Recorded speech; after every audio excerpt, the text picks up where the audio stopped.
भंडारा गोंदिया जिला वासियों के लिए खुशखबर है। अब आपका मनपसंद channel BS crime India news अब आपके केबल नेटवर्क पर, जी हां, अपने केबल नेटवर्क के एशियन चैनल नंबर 13 पर उपलब्ध है। BS क्राइम इंडिया न्यूज पर खेल, राजनीति, क्राइम, साहित्य व अन्य खबरें प्रकाशित की जाती है। हमारे साथ जुड़ने के लिए तथा हमारे चैनल में खबरें, विज्ञापन आदि के लिए संपर्क करें 8669151757 पर।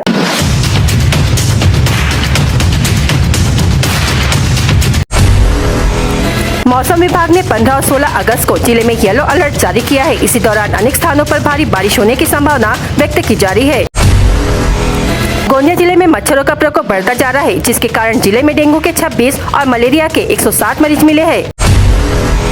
भंडारा शहर में रात के समय अज्ञात युवकों ने 4 चौपहिया वाहन के शीशे तोड़ दिए। यह घटना CCTV कैमरे में कैद हुई है। इस घटना में नागरिकों में भय का वातावरण है। नागपुर जा रही एक विवाहिता महिला की ट्रेन की चपेट में आने से मौत हो गई। यह घटना हावड़ा मुंबई मार्ग पर तिरोडा रेलवे स्टेशन पर शनिवार को घटित हुई। रेत का अवैध परिवहन कर रहे ट्रैक्टर चालक पर कार्रवाई करने गए पटवारी पर ट्रैक्टर चलाकर जान से मारने की घटना पौनी तालुका के खादखेड़ा रेती घाट पर घटित हुई। जवाहरनगर परिसर में आवारा श्वान ने शनिवार को दोपहर 3 बजे के दौरान 3 वर्ष के बच्चे तथा एक 40 वर्षीय महिला पर हमला किया। इस हमले में घायल दोनों पर जिला अस्पताल में इलाज चल रहा है। तिरंगे रंग की रोशनी से जगमगाया मुंबई का छत्रपति शिवाजी महाराज इंटरनेशनल एयरपोर्ट दर्शकों व यात्रियों के आकर्षण का केंद्र बना हुआ है। इस वर्ष साकोली के मछली बीज उत्पादन केंद्र ने 6 करोड़ 70 लाख मछली बीज का उत्पादन किया है, जिससे सरकार को 5 लाख रुपए का राजस्व प्राप्त हुआ है। 12 अगस्त को सब्जी बाजार में टमाटर के दाम घटकर लगभग आधे रह गए हैं। टमाटर की अधिक आवक होने से गोंदिया की सब्जी मंडी में 50 रुपए किलो टमाटर बिक रहा है। चांदपुर जलाशय का पानी छोड़कर चिंतित किसानों को सिंचाई विभाग ने बड़ी राहत दी है। ये किसान पिछले कुछ दिनों से परेशान थे।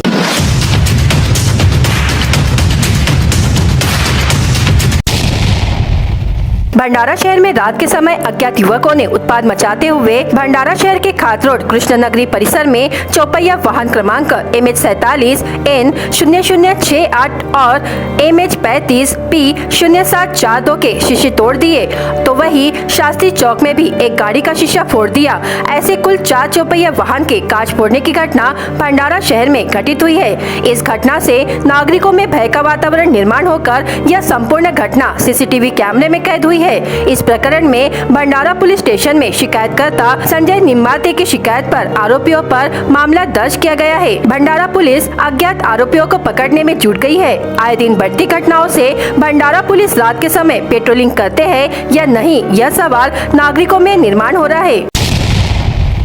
तिरोडा रेलवे स्टेशन पर शनिवार 12 अगस्त को सुबह 10 बजे के दौरान रेल पटरी पार करते समय तेज गति से आ रही गीतांजलि एक्सप्रेस की चपेट में आने से एक महिला की दर्दनाक मौत हो गई। इस भीषण दुर्घटना में मृत महिला के शरीर के कई टुकड़े हो गए। मृतक महिला का नाम स्वर्णा आशीष जैन, उम्र 26 वर्ष होकर वह मूलतः जबलपुर निवासी है। फिलहाल वह तिरोडा में रह रही थी। उसके पति आशीष जैन यह काचेवानी रेलवे स्टेशन पर खलासी के पद पर कार्यरत है। बताया गया कि घटना के समय स्वर्णा अपने 4 वर्षीय बेटे के साथ नागपुर जा रही थी। इसके लिए वह तिरोडा रेलवे स्टेशन पर आई थी।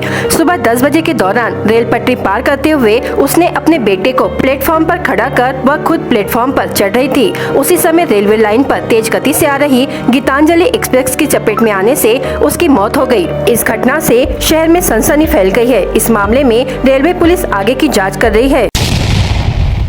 गोंदिया तहसील के ग्राम सातोना में कर्ज ना चुका पाने पर एक 42 वर्षीय महिला के साथ 3 आरोपियों ने दुष्कर्म किया। इस संबंध में रावणवाड़ी पुलिस ने 3 आरोपियों के खिलाफ दुष्कर्म का मामला दर्ज कर तीनों आरोपियों को गिरफ्तार किया है। सितंबर 2021 में गांव की 42 वर्षीय पीड़ित महिला ने अपने बच्चे के इलाज के लिए आरोपी से पैसे उधार लिए थे। वह उस पैसे को चुका नहीं पाई। इसके बदले में सातोना निवासी आरोपी देवेंद्र उर्फ बंडू मानकर उम्र 50 वर्ष और राजू मानकर उम्र 48 वर्ष वर्ष सितंबर 2012 से मार्च 2023 तक उस पर दुष्कर्म करते रहे। अगर वह इससे बचने की कोशिश करती तो आरोपी उसे फोन पर धमकी देता था। 9 अगस्त की रात 11:30 बजे वह उसे गन्ने के खेत में ले गया और उसके साथ दुष्कर्म किया। सातोना निवासी आरोपी अशोक मरठे उम्र 50 वर्ष, जो हमेशा ये सब देखता रहता था, उसने भी उसे फोन किया और उसे शारीरिक सुख की मांग की। तब महिला ने सारी घटना की जानकारी अपने परिवार वालों को बताई। पीड़ित महिला ने तीनों आरोपियों के खिलाफ रावणवाड़ी पुलिस थाना में मामला दर्ज करवाया। पुलिस ने आरोपियों पर धारा 376 के तहत गुना दाखिल कर तीनों आरोपियों को गिरफ्तार कर लिया है। बरोबर आहे। पोलीस स्टेशन रावणवाडी हद्दीत दिनांक 9 ऑगस्ट 2023 एक गुन्हा दाखल झालेला आहे।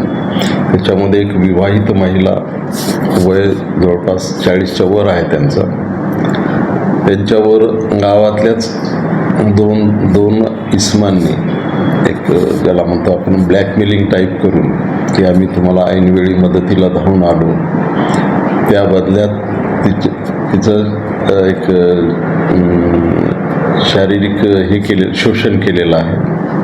याच्यामध्ये हे शारीरिक शोषण करणारे दोनही आरोपी अटक आहेत आणि तिसरा फोनवरून त्या पद्धतीनं तिला शारीरिक शोषणाच्या संबंधानं संभाषण करून मागणी करणारा जो तिसरा आरोपी आहे याला सुद्धा रावणवाडी पोलीस स्टेशनने अटक केलेली आहे। असे या गुन्ह्यातले निष्पन्न तीनही आरोपी अटक असून त्यांचा PCR मध्ये तपास सुरू आहे।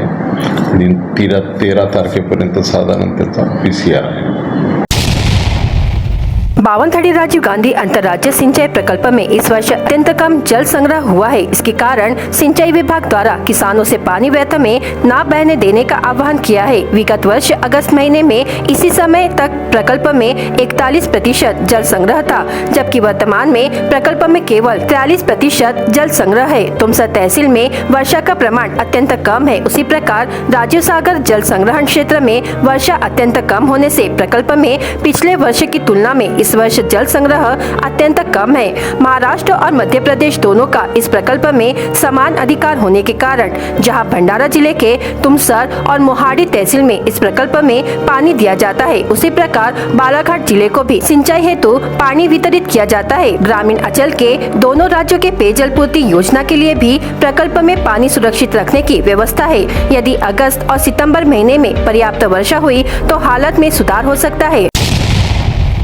पिछले 15 दिनों से अधिक समय से बारिश नहीं हुई। अगर बारिश हुई भी तो वह प्रभावी नहीं थी। बूंदाबांदी के बाद धूप तपने पर वैसे भी बारिश का कोई असर नहीं रह जाता है। अब पूरे जिले में भीषण गर्मी का असर देखा जा रहा है। इस भीषण गर्मी से शायद चंद दिनों में निजात मिल जाएगी, क्योंकि मौसम विभाग ने 15 और 16 अगस्त को येलो अलर्ट जारी किया है। इस दौरान अनेक स्थानों पर भारी बारिश होने की संभावना व्यक्त की जा रही है। कुछ स्थानों पर बादलों की गरज और बिजली की चमक भी देखने को मिलेगी।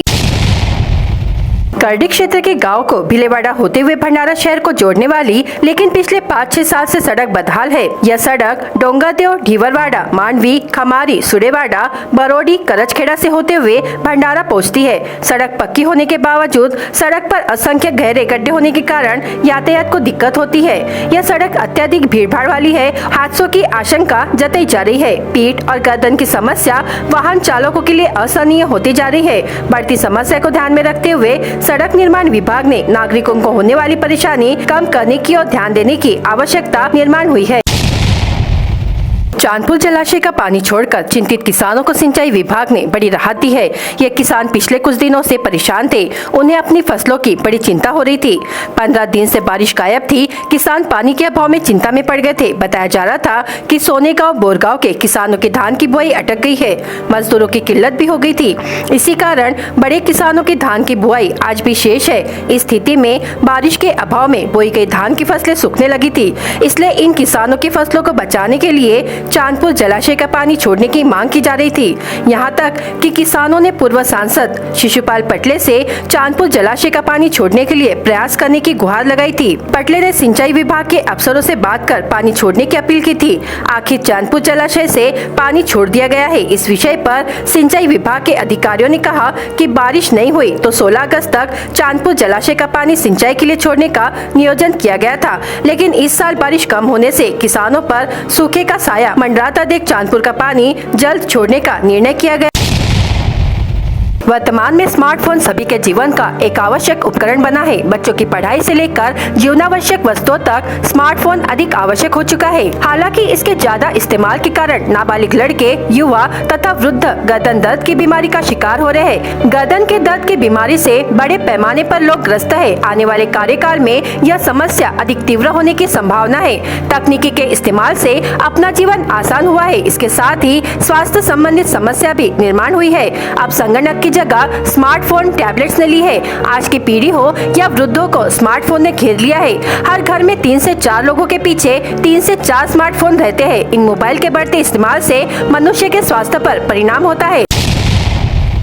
नागपुरातील 50 वर्षीय सायकलपटू दिलीप मलिक हे सायकल चालवून निरोगी राहण्याचा सामाजिक संदेश देण्यासाठी 26 जानेवारी 2022 ला नागपुरातून निघाले। 50,000 किलोमीटरचा सायकल प्रवास करून ते आज गोंदियात पोहोचले असता त्यांच्या गोंदियातील पत्रकारांनी तसेच सायकल संडे ग्रुपच्या वतीने त्यांचा नागरी सत्कार करण्यात आला। दिलीप मलिक हे गेल्या 18 महिन्यांपासून सायकल चालवत देशाच्या भ्रमंतीवर निघाले असून त्यांनी पर्यावरण संरक्षण, प्रदूषण मुक्त वातावरण, बेटी बचाओ बेटी पढाओचा संदेश देत संपूर्ण भारतभर सायकलने प्रवास करून गिनीज बुक ऑफ रेकॉर्ड मध्ये नाव नोंदविण्यासाठी प्रयत्न करीत आहेत। दिलीप मलिक हे नागपूरचे रहिवासी असून त्यांनी नागपूरच्या 0 मैल येथून आपल्या सायकलच्या प्रवासाला सुरुवात केली। जवळपास त्यांनी 50,111 किलोमीटर सायकल चालवली असून 15 ऑगस्ट 2023 च्या सायकल यात्रेचा समारोप नागपूर येथे होणार आहे। 26 जनवरी 2022 को साइकिल स्टार्ट किया था। 15 अगस्त को मेरा नागपुर में साइकिलिंग समाप्त होने वाला है। इंडिया जो ग्रुप है उन्होंने मेरा सत्कार किया है। मुझे बहुत उसका अभिनंदन करता हूँ मैं उन लोगों का। साइकिलिंग करो, लेकिन आपकी पूरी बीमारी सब चीज़ों से आपको सुरक्षा मिलेगी। पर्यावरण का मतलब ये है कि आप पहले अपने शरीर को बचाओ। शरीर बचेगा तो आप आगे की ओर जाएंगे और आपको परिवर्तन का फायदा होगा। जो Limca Guinness book world record होता है, इनको पहले से ही इंफॉर्मेशन दी है, साल भर 2 साल पहले से ही फॉर्म भरा हुआ है मेरा ऑनलाइन। उनको अभी भी मैं यहाँ खड़ा है, मेरा उनका नंबर है कॉन्टेक्ट, और डायरेक्ट उनको पता चला है कि मैं कौन से शहर से गुजरा है। 26 जनवरी 2022 से मेरे ख्याल से 18 महीने के ऊपर साइकिलिंग हो गई और कंटिन्यूस में 100 किलोमीटर, 140, 150। इंडिया के पूरे ऐसे देखा जाए तो इंडिया इतना बड़ा है कि घूमने के लिए 5 साल लगेगा। तो मैंने जो सिलेक्ट किया था वही राज्यों से अनेक राज्य दौरा हुआ। तो मैं प्रत्येक शहरों में एक संदेश दिया कि भाई मैं आया हूँ, आपको कुछ कहना चाहता हूँ, लेकिन पब्लिक ध्यान नहीं देता था। तो मेरा लक्ष्य था 45 झंडे लेके चलना है देश में और कुछ नयापन लगना है कि इतने सारे झंडे लेकर के भारत की जनताओं की एक हुकूमत बनी है राष्ट्रीय झंडे में, तो सब में सद्भावना पैदा होना चाहिए। ये सोच करके सरकार ने डिक्लेयर कर दिया है कि हर घर में झंडा लगाओ। और सब युवाओं की अपनी रिक्वेस्ट है कि आप आज साइकिलिंग करें, टाइम निकालो, कैसा भी साइकिलिंग करो। दिलीप मलिक यांनी सायकलने प्रवास करीत असताना भारताच्या अनेक राज्यांसह अनेक शहरांमध्ये भेटी दिल्या। भेटी दरम्यान त्यांनी पर्यावरणाचे प्रत्येक भारतीयांनी रक्षण करायला पाहिजे, प्रदूषण मुक्त भारत कसा होईल, देशातील प्रत्येक मुलीने उच्च शिक्षण घेतले पाहिजे असा सामाजिक संदेश दिलीप मलिक यांनी आपल्या सायकल यात्रेदरम्यान दिले। त्यांच्या या अद्वितीय कामगिरीला सायकल किंग संडे ग्रुपसह गोंदियाकरांनी त्यांचे नाव गिनीज बुक ऑफ रेकॉर्ड मध्ये नोंदवावे अशा शुभेच्छा दिल्या। आज दिलीप मलिक जी का आगमन हुआ गोंदिया में। हमारे साइकिलिंग संडे ग्रुप द्वारा उनका वेलकम किया गया। दिलीप मलिक जी लगभग 26 जनवरी 2022 को नागपुर से निकले थे एक साइकिलिंग का संदेश देते हुए कि नहीं, साइकिलिंग चलाओ और सेहत बचाओ। इन्होंने लगभग अपने भारत के सभी राज्यों को और सभी जिलों को कवर किया है। 50,086 किलोमीटर की साइकिलिंग इन्होंने अभी तक की है और इनका एक ही संदेश है कि नहीं भाई, साइकिलिंग के द्वारा सेहत को भी बचाया सकता है। और दूसरी चीज़ ऐसा है कि इन्होंने जितनी भी साइकिलिंग की है हर जगह एक संदेश दिया है कि हर जिले में अधिकतर लोग अभी साइकिल के अलावा गाड़ी से घूम रहे हैं। फोर व्हीलर से घूम रहे पर साइकिल से घूमना पसंद नहीं कर रहे। इसलिए हमारा भी एक संदेश रहेगा कि हमारे ज़िले में और सभी राज्यों के जितने भी ज़िले हैं वहाँ पे साइकिलिंग ज़्यादा से ज़्यादा की जाए ताकि सेहत और पर्यावरण दोनों की बचत की जा सके। मैं एक साइकिलिंग संडे ग्रुप से बिलोंग करती हूँ। ये बहुत ही गर्व की बात है कि हमारे गोंदिया में दिलीप मलिक जैसी शख्सियत आई है और ये इन्होंने हमारे गोंदिया का नाम रोशन किया है। एक हमारा छोटा सा साइकिलिंग संडे ग्रुप है जो हर संडे को साइकिलिंग करता है। दिलीप मलिक जो है इन्होंने 0 माइल्स नागपुर से अपनी यात्रा शुरू की थी 2022 में और इनकी जो यात्रा है ये नागपुर 0 माइल्स पे ख़त्म होने वाली है 15 अगस्त 2023 में। इन्होंने छोटे बड़े सभी राज्यों को जो इंडिया के अंदर आते हैं और यहाँ पे उन्होंने विजिट किया है। इनका उद्देश्य है, जब ये निकले थे तो अपने जेब में मात्र 150 रुपए लेकर एक भारत माता के जो प्रेम है और जो साइकिलिंग के प्रति इनका लगाव है उस लगाव के साथ और एक जज्बा लेकर ये भारत से निकले थे और ये आह्वान करते निकले हैं सभी राज्यों से कि सभी लोगों ने अपनी सेहत बनाने के लिए साइकिल ये 300 दिन जरूर चलाना चाहिए। बीएस क्राइम इंडिया न्यूज आपके सामने पेश कर रहा है भंडारा क्राइम वारदात। हर जुर्म से हम आपको कराएंगे अवगत। आपके अपने चैनल पर रोजाना शाम 7 बजे, तो देखना ना भूलिए क्राइम वारदात। पिटाई करने के मामले में शिकायतकर्ता की शिकायत पर पालांदुर पुलिस ने 2 लोगों के खिलाफ मामला दर्ज किया। आरोपियों का नाम प्रकाश चुटे उम्र 40 वर्ष व कैलाश कठाने उम्र 23 वर्ष है। बैटरी के किराए के रुपए मांगे तो गाली गलौज कर पिटाई करने का मामला भंडारा पुलिस थाने के तहत बाबा मस्तानशा वार्ड में सामने आया है। इसे लेकर पुलिस ने मामला दर्ज किया है। रेत ले जाने वाले वाहन की चपेट में आने से मोहाड़ी तहसील के बोरी निवासी तेजराम नागोराउत उम्र 60 वर्ष की मौके पर ही मौत हो गई। घटना को लेकर मोहाड़ी पुलिस ने मामला दर्ज किया है। भंडारा रोड और कोका रेलवे के बीच सोनुली गांव के बाहरी इलाके रेलवे पटरी पर एक 40 वर्षीय व्यक्ति का शव कटा हुआ पाया गया। रेलवे पुलिस ने मरकत दर्ज कर लिया है। शराब पीकर और लापरवाही से वाहन चलाकर नागरिकों की जान खतरे में डालने वाले वाहन चालकों के खिलाफ पुलिस ने कार्रवाई की। वर्षा निवासी अंकुश नंदनवार, चिखली निवासी पंकज लांजेवार, शाहपुर निवासी मंगेश बागड़े, पौनी निवासी अक्षय मेश्राम कार्रवाई हुए चालकों के नाम है। जिले के अलग अलग थाना क्षेत्रों में चल रहे अवैध शराब और जुआ अड्डों पर छापा मारकर पुलिस ने 6 लोगों के खिलाफ मामला दर्ज किया है और 31,802 रुपए का माल जब्त किया। पुलिस ने गोबरवाही, वाटी, तुमसर, साकोली, पालांदुर और पौनी में कार्रवाई की। रेलवे पुल बनाने के लिए रखे गए सामान पर किसी अज्ञात चोरों ने हाथ साफ किया, जिसकी कुल कीमत 68,575 रुपए बताई गई है। फिरियादी की शिकायत पर पुलिस ने आरोपी पर 379 के तहत मामला दर्ज किया है। भंडारा गोंदिया जिला वासियों के लिए खुशखबर है। अब आपका मनपसंद channel BS crime India news अब आपके केबल नेटवर्क पर, जी हाँ, अपने केबल नेटवर्क के एशियन चैनल नंबर 13 पर उपलब्ध है। बीएस क्राइम इंडिया न्यूज पर खेल, राजनीति, क्राइम, साहित्य व अन्य खबरें प्रकाशित की जाती है। हमारे साथ जुड़ने के लिए तथा हमारे चैनल में खबरें, विज्ञापन आदि के लिए संपर्क करें 8669151757 पर।